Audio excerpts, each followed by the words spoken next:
So Season 10 just got revealed. It's called Night Haven, which is also the name of the new zone.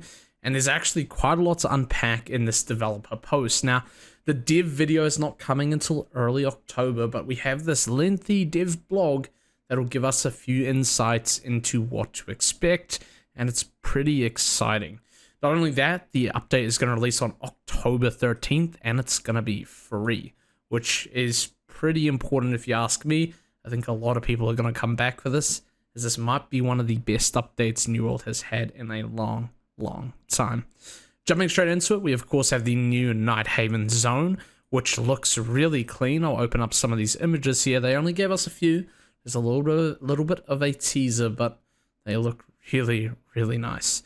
Almost like a gothic Weaver's Fen vibe, and I really like what they're going for. The gear score is also raising to 800, and we are also getting a level increase alongside that, as we would expect with an almost expansion-like update. It's giving a lot of Bloodborne vibes, and I kind of like that. I think it's pretty neat. And there's a lot of structures, a lot of buildings, castles, and I think this is a nice vibe that we haven't seen in New World yet. You're of course getting a new storyline with this, like we did with the Elysian Wilds. It's called the Tear of Gaia here, and I think the coolest thing here is, again, I quickly have to mention again, it's free.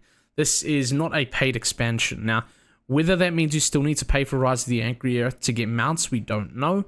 But as we know now, you can experience this new zone entirely free.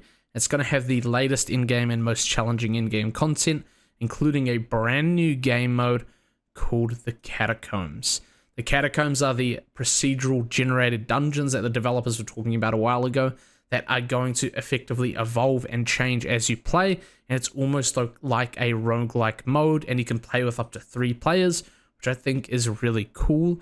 You can battle a wide variety of enemies and bosses, so maybe it pulls from the whole pool of enemies in the game, so it feels very unique. There's a lot of different bosses you might be able to expect.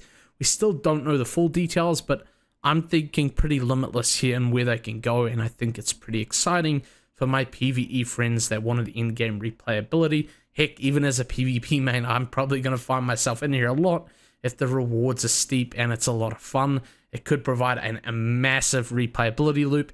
A roguelike mode in an MMO always goes well, especially if the progression is there to aid it. Catacomb is moderate at the start of the session, and it will get harder and more rewarding as you progress, which I think is very cool.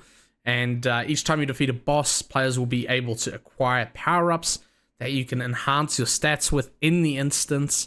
And with each boss defeated, you can either extract with what you have or go further and risk dying and losing your treasures. So it is a roguelike extraction experience, and I think this is exactly what New World needed for in-game activities. I can't wait.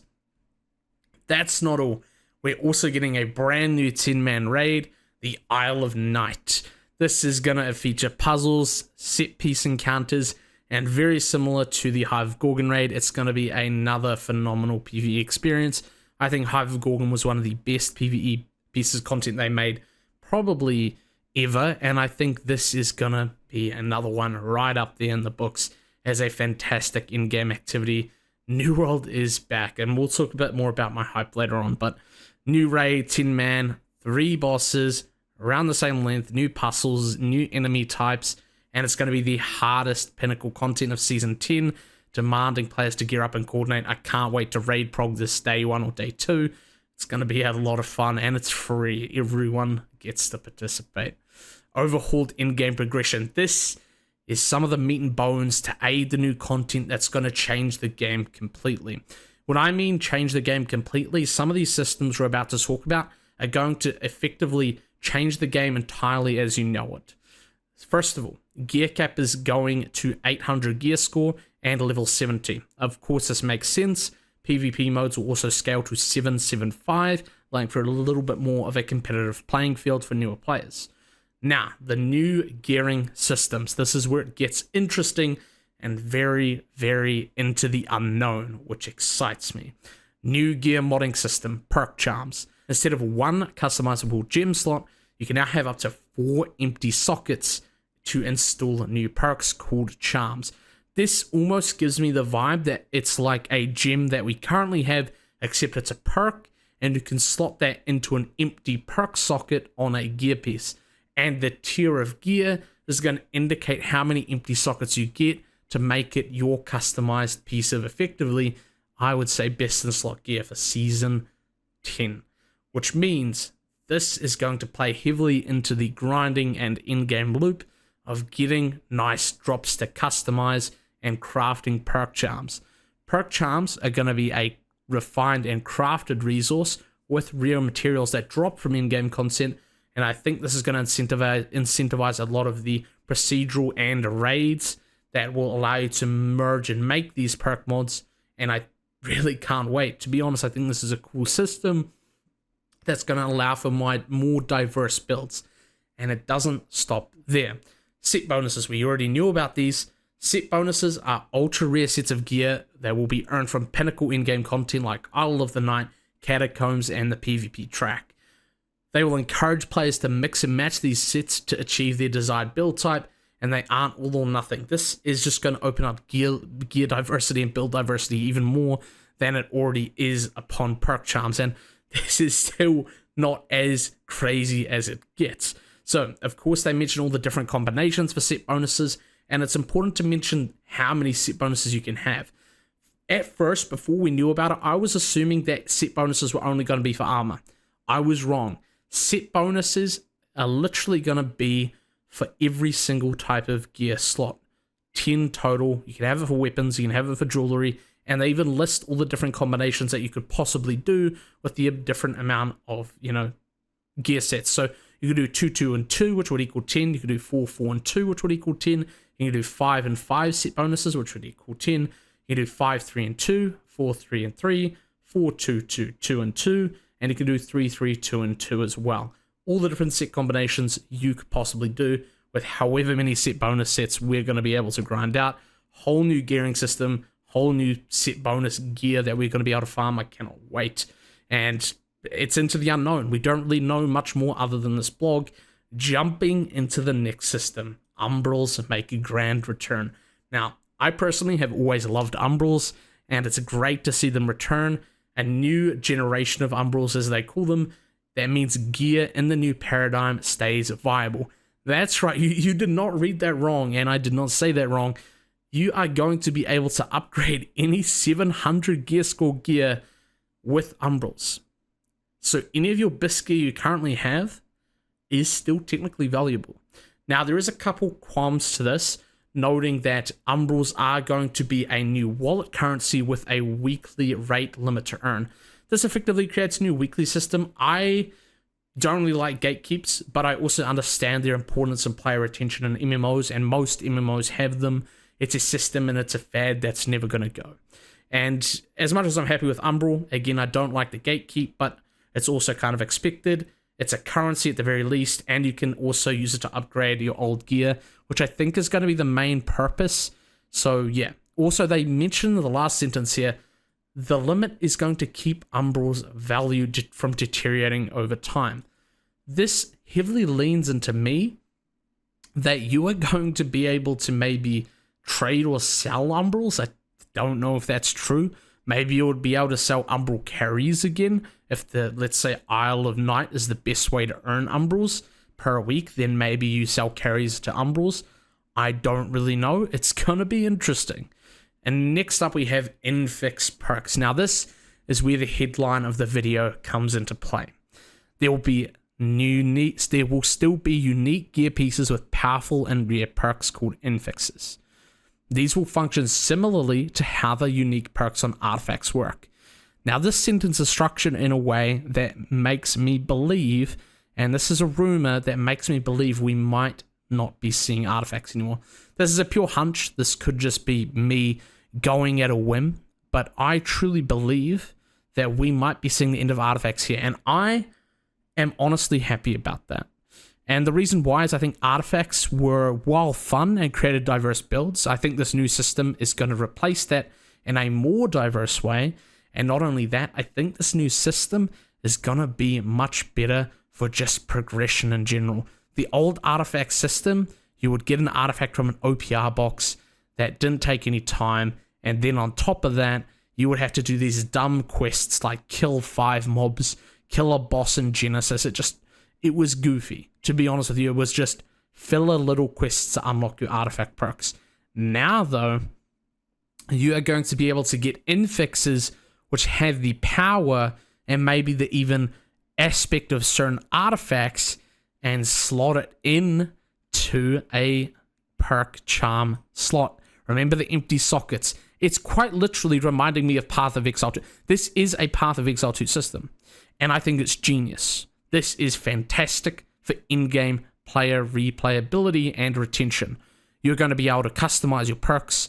I don't know if you're going to be able to swap them after you've already put one in. It might be a bound on equip or something like that. But the point is, you're going to be able to get perks you want in either defensive, offensive, or skill types. Skill being weapon perks that we already have. Offensive being perks that maybe help your damage. And defensive maybe being perks that help your defensive capabilities. These are going to be able to get slotted and crafted and slotted into these empty sockets that you find on gear. And this is going to be the same for infixes, which will probably be limited and also act as the effective artifacts of Season 10. At least to my understanding, this is how it reads.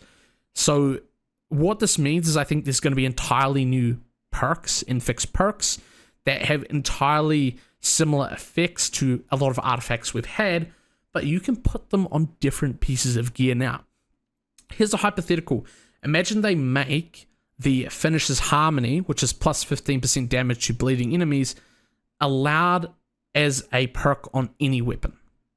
That's the sort of hunch I'm going with. That's the sort of concept I'm going with. Now, that is a pure rumor, a pure guess even, and we won't really know if that's true until the dev video on early October, but, you know, I heavily have a feeling that this is the phasing out of artifacts, and that kind of excites me in a little bit of a certain way, but I don't know. Artifacts could still be a thing, but this is going to be another way to get more unique perks, if that makes sense, called infixes. And again, as I said, I think this might replace artifacts. Don't know how true that is. Either it's true or not, it's still going to be a unique system that completely changes the game we know. Next up is attribute changes. This is possibly one of the second biggest changes to gear design. There are no longer any perks which increase attributes. That's out the fucking window, which is kind of crazy. So they say they don't really result in any meaningful choice, and I kind of agree. I think this is a good change. So all of the attributes that you would get from gear is now just going to be native to the attribute point pool from leveling, and I think this is a really good change. It also makes it easier for them to balance and do stat crunches in the future. Let's not get into that, but now you are also going to be able to save those attributes to gear sets, which is a much requested thing that I can't wait to use. And the best thing about not having attributes now tied to gear in general is your gear can now work for a multitude of different builds, and that allows you to have much more freedom in your gear. You don't have to invest as much as you would into multiple gear sets. One gear set for you may now work for multiple different sets. And I think that is really, really neat. So yeah, since players will keep the power the attributes used to yield. So the attributes are literally just going to be in your attribute screen. It's that simple. You will no longer have gear that dictates your attributes. And massive change, massive sweeping change to in-game. The next up is perk design, and this was the one I was hoping the most to see.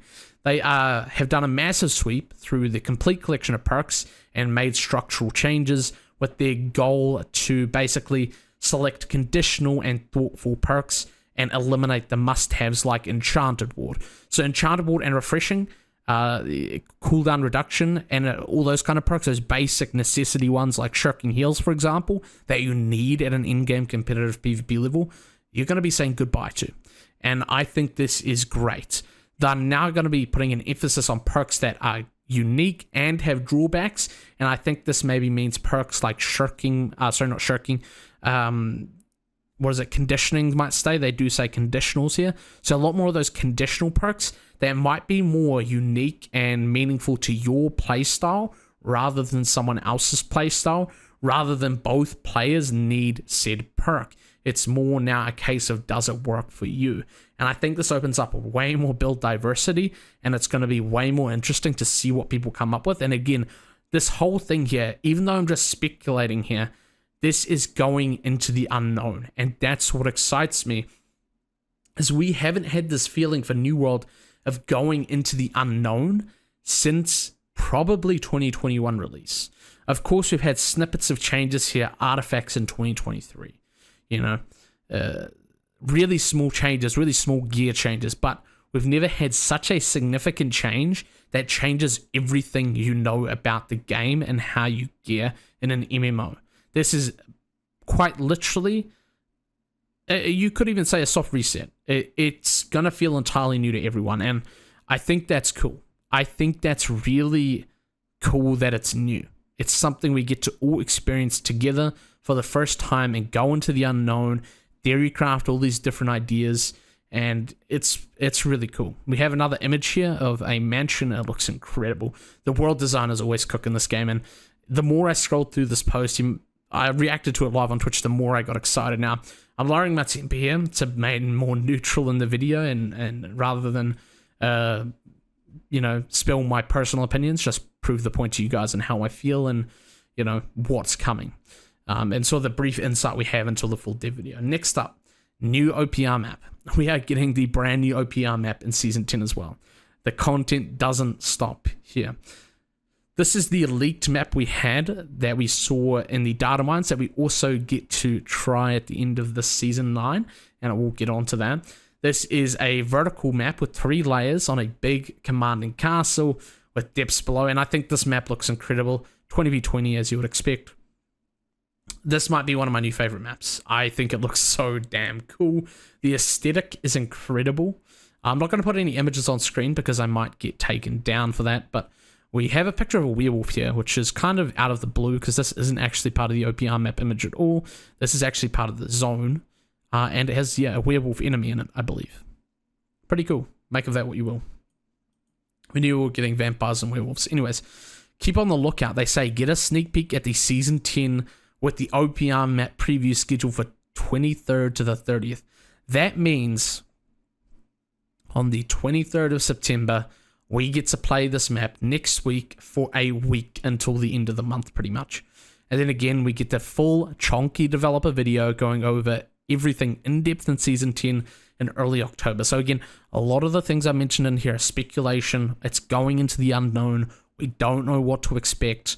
We're getting a new 10-man raid, which is going to be fantastic. Spiders in there. If you're arachnophobic or whatever it is, then you might want to, it is what it is. They might put a mode in for that. Doesn't really matter. I don't really get that over video game spiders, but you might. Again, that's the procedural dungeons, the new Catacombs mode. We're getting treated, guys, and it's free. New MSQ to help you level up all the way to 70, and then of course you're getting Night Haven, the zone itself. I think we're in for a jam-packed update. New World might just be back.